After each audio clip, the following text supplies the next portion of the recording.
Introduction. Application whitelisting is a security technique that restricts applications or components that can be executed within an organization to a list of specifically approved ones. Components in this case refers to libraries, configuration files, or other similar elements. Thus, only known good activity is allowed to continue, while all other activity is blocked. Whitelists can be contrasted with blacklists, which are lists of applications or entities which are blocked, while all other activity is allowed. The whitelisting approach allows the system administrator substantial control and prevents a significant number of threats. However, it has multiple drawbacks. These benefits and drawbacks need to be considered when planning the implementation of application whitelisting technology. Technical details. Whitelisting applications can be achieved through a number of attributes. The most basic of these attributes are the file name and file path to a whitelist application or component. This approach is easy to set up, but can be bypassed with relative ease by malware or a malicious user without additional access control. Another file attribute that can be used in conjunction with file name and path to identify whitelist applications is the file size. This allows to detect and block the execution of files that have been modified without approval, which is possible in malware attacks. However, restricting access by file size can prevent legitimate modification, such as software updates. A similar approach is identifying a whitelist file by its cryptographic hash. This allows to detect any change to the file in question, without necessarily affecting the file size, but it also interferes with legitimate changes. Finally, digital signatures from the software's publisher or the organization can be used for identification. Using different combinations of these attributes, the administrator can fine-tune the system's security and maintainability. Whitelisting technology is not limited to restricting executable files, but also application components. These components can include scripts, libraries, or macros.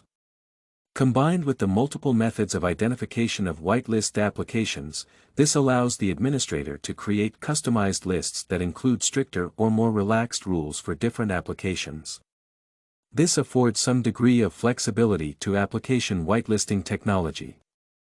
However, without additional file access control, less strict identification rules can be bypassed by an end user, for example, manipulating the files of an unauthorized application to match the file name of an authorized one. Benefits. The most obvious benefit of application whitelisting is the relative ease of its setup and maintenance, provided legitimate changes to the monitored files are not frequent. As an administrator is likely to be familiar with the software required for the organization's operation, he or she can easily create the corresponding whitelist. If these requirements change, only minimal updating is necessary for this list to add or remove specific applications. Once established, a whitelist does not need to be modified to adapt to new threats as they are blocked by default. A whitelist approach is reliable at blocking new threats, such as malware and unauthorized software. It is particularly effective at preventing zero-day attacks, for which antivirus or blacklist solutions are not updated yet. Unauthorized software, while not necessarily a direct threat, has the potential to contain vulnerabilities, which can be exploited by an attacker. Thus, preventing its installation or execution facilitates the maintenance of a system's security, as vulnerabilities in whitelist applications tend to be known or at least expected.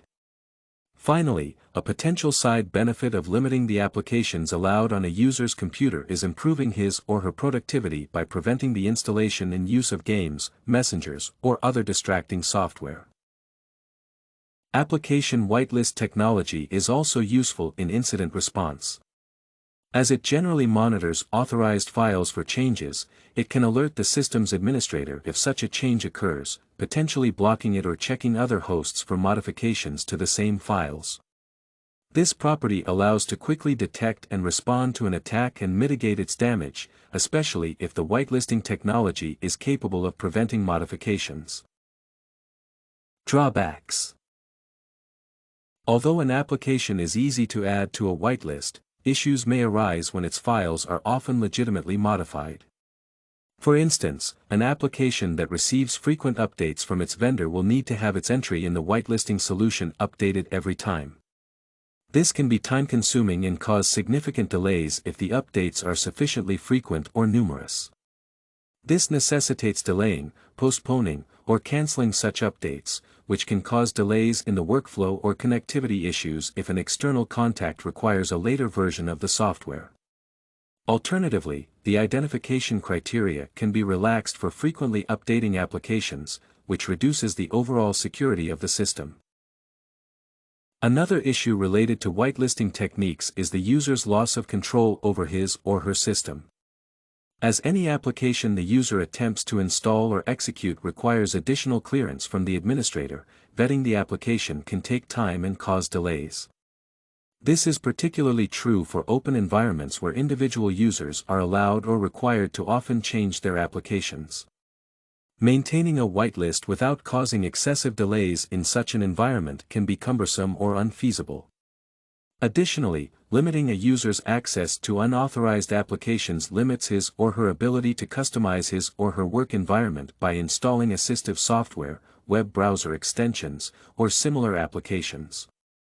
This can reduce the user's productivity or contribute to the stressfulness of the work environment. Utility of application whitelisting. Considering the benefits and drawbacks of application whitelisting, it is possible to suggest practical situations where such an approach would be the most beneficial, as well as ones where its use is unfeasible. An application whitelist works best in systems with a relatively limited list of authorized applications that are not updated frequently. Such systems are ones whose use is centered on a few critical applications, those that function as terminals to access cloud services, or those facing unknown users, such kiosk workstations. In this scenario, strict access control to the device's functions can be implemented, preventing or severely limiting unauthorized use.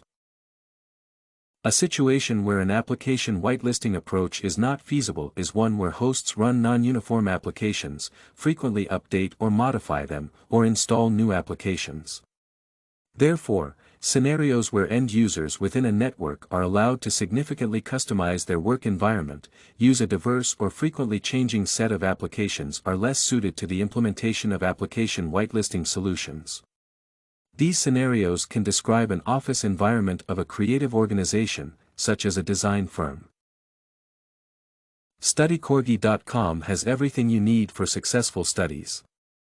Writing tools, informative articles, and essay samples. Come check it out.